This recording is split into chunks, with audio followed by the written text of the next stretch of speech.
Assalamualaikum warahmatullahi wabarakatuh. Apa kabar anak ibu semuanya? Hari ini kita akan belajar tema 2 subtema 1, pembelajaran 3 dan 4, udara bersih bagi kesehatan. Kita akan mempelajari bagaimana pengambilan keputusan. Apa itu keputusan bersama?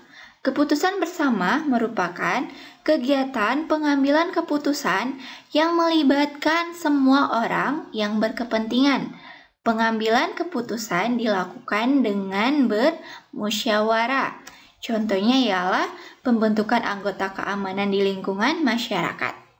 Setiap orang memiliki hak dan kewajiban yang sama dalam pengambilan keputusan bersama. Pengambilan keputusan bersama atau tempat pelaksanaan musyawarah itu bisa di rumah, bisa di sekolah, dan bisa di masyarakat. Kalau dalam masyarakat itu seperti pengambilan keputusan untuk melakukan kegiatan kerja bakti, kegiatan ronda malam, kegiatan keamanan di lingkungan, sedangkan pengambilan keputusan di tempat pengambilan pelaksanaan musyawarah di rumah itu seperti bagaimana rencana kita untuk liburan, keluarga, rencana kita untuk memberikan hadiah kepada keluarga ataupun tata tertib yang ada di keluarga. Sedangkan untuk pelaksanaan musyawarah di sekolah itu seperti jadwal piket, seperti memberikan kenangan-kenangan kepada guru, dan juga yang lainnya. Apa saja tanggung jawab masyarakat terhadap keputusan bersama? Keputusan yang telah diambil dalam bermusyawarah merupakan kesepakatan bersama. Oleh sebab itu, semua pihak masyarakat harus melaksanakan keputusan tersebut dengan ikhlas dan penuh tanggung jawab. Melaksanakan keputusan bersama harus dengan hati yang bersih dan jujur, serta tidak boleh dengan rasa benci ataupun dendam, yang artinya jika dalam pengambilan keputusan tanggapan kita tidak diterima, kita tidak boleh melaksanakan keputusan itu dengan rasa benci ataupun dendam. Karena apa? Karena keputusan tersebut atau keputusan bersama yang telah kita sepakatin merupakan keputusan untuk kepentingan dalam kehidupan bermasyarakat.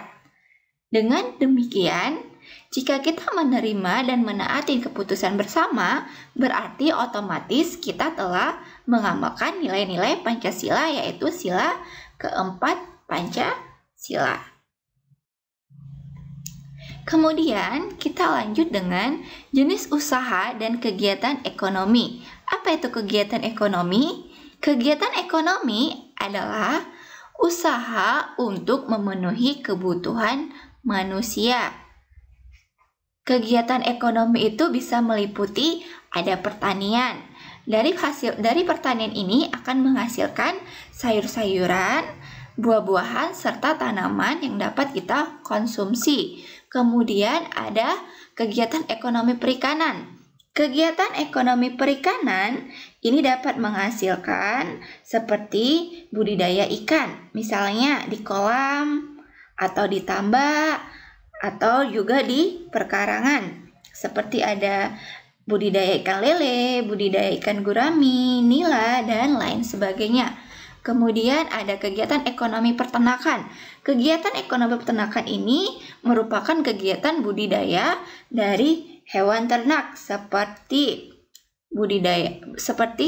peternakan unggas, peternakan kambing, peternakan ayam, dan lainnya. Kemudian ada lagi dia industri. Industri ini bisa juga dengan industri garmen, industri tekstil, dan kegiatan usaha yang berkaitan dengan industri. Kemudian ada perdagangan. Perdagangan ini misalnya ada dia perdagangan beberapa bahan baku barang. Bahan baku misalnya bahan baku untuk disupplierkan atau dijualkan ke pasar. Kemudian ada kegiatan ekonomi pertambangan. Misalnya ada pertambangan tambang mineral, pertambangan emas, pertambangan minyak bumi, dan lain sebagainya. Kemudian ada kehutanan. Kehutanan ini adalah dia akan menghasilkan seperti hutan jati, dia akan menghasilkan kayu jati, kayu meranti, rotan, dan lain sebagainya. Dan yang terakhir itu adalah kegiatan ekonomi kerajinan, di mana kegiatan ini bisa menghasilkan atau membuat kerajinan, mengolah sumber daya alam seperti membuat kerajinan dari bambu, dari rotan, dan lain-lainnya. Kemudian ada dia jenis usaha jasa. Apa itu jenis usaha jasa? Jenis usaha jasa adalah jenis usaha yang bertujuan untuk memberikan pelayanan kepada konsumen. Ini seperti seorang dokter, seperti seorang guru, seperti arsitek, montir, ada juga dia karyawan, ada dia tukang ojek, perbankan, jasa pengacara, dan jasa tukang cukur rambut. Dan masih banyak lagi jenis usaha atau jenis pekerjaan yang berkaitan dengan jasa. Demikianlah pembelajaran kita hari ini. Harap anak ibu dapat memahaminya. Untuk tugasnya, anak ibu kerjakan latihan halaman 24. Dikerjakan di buku paket. Kemudian, anak ibu membuat jenis usaha apa saja yang ada di lingkungan rumah anak ibu. Kerjakan di buku tulis. Misalnya, di lingkungan anak ibu ada ya jenis usaha dokter, ada jenis usaha dagang, dan lain sebagainya. Anak ibu buat di buku tulisnya. Selamat mengerjakan, dan ibu akhiri dengan Assalamualaikum warahmatullahi wabarakatuh.